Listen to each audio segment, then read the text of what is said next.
Stephen was counting up his spare change, of which he had plenty, when Megan approached.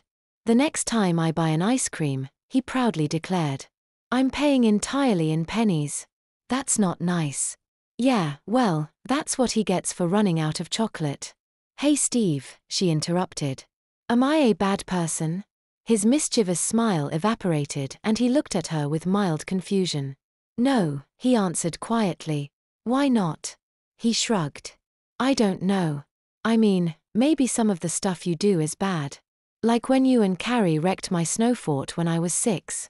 But there's good stuff too. I guess." "Like what?" His face began to redden. "Like, I dunno. You're a good sister, Meg." "Thanks," she replied. "You're a good brother." "Hey Mom," Megan asked, not long before they sat down to eat dinner. "Am I a bad person?" "Of course not," Nancy answered.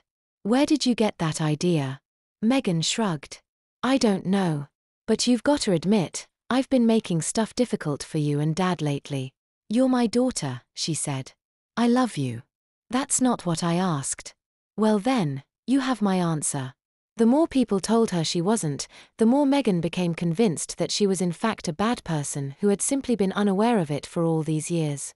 She realized, much to her horror, that she had hurt, intentionally or not, a number of people in her quest for happiness and self-fulfillment. She had also taken an inordinate number of stupid risks.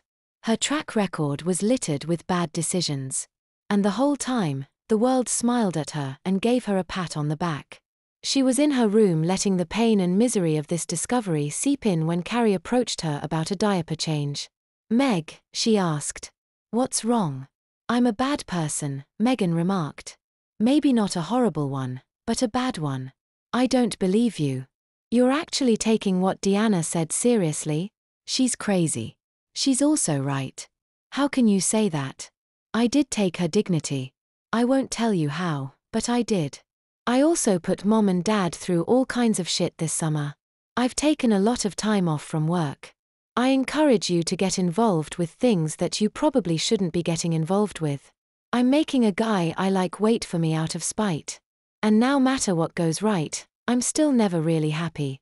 If that isn't a bad person, Carrie, then I don't know what is." Carrie gently patted her head. "You're not perfect, Meg. No one is.